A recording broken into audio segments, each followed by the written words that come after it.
Poursuivi par la justice ivoirienne, Blé Goudé affirme que rien ne parviendra à le détourner de sa trajectoire. Mais avant tout, il vous suffit tout juste de vous abonner et d'activer la cloche de notification pour recevoir nos prochaines vidéos. À la surprise générale des Ivoiriens, ainsi que tous les observateurs de la situation sociopolitique ivoirienne, ont appris en début de cette semaine que le ministre Charles Blé Goudé, qui a été acquitté par la Cour pénale internationale CPI depuis le 15 janvier 2019, va être encore poursuivi et condamné par la justice du régime Alassane Ouattara, comme le président Laurent Gbagbo.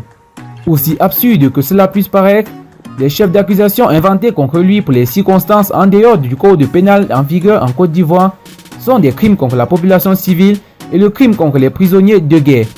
Ainsi, pour mieux se pénétrer eux-mêmes de cette invention judiciaire, les juges commis pour la basse besogne ont décidé de reporter le procès qui a été précipitamment ouvert le mercredi 23 octobre après-midi.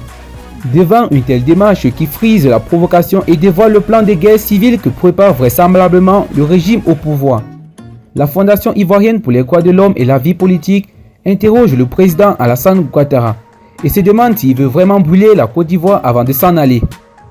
C'est demandé la Fondation ivoirienne pour les droits de l'homme et la vie politique.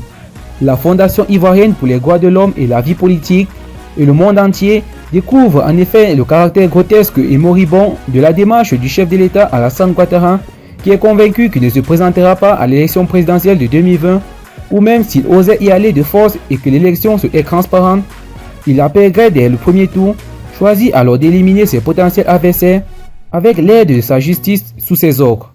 La Fondation ivoirienne des droits de l'homme et de la vie politique s'offusque de savoir qu'une décennie après la crise post-électorale, M. Alassane Ouattara et son régime s'enlisent dans la haine et attisent toujours les leviers de la révolte populaire.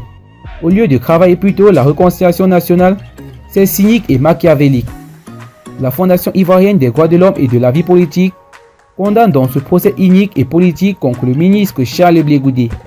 La Fondation ivoirienne des droits de l'homme et de la vie politique exprime toute sa solidarité et son soutien à M. Charles Blé Goudé et invite surtout ses partisans et sympathisants à la vigilance et à la mesure, car il devrait éviter tout piège qui donnerait l'occasion à Mme Fatou Bensouda et à la CPI de bloquer ce jeune leader hors de son pays pendant encore longtemps.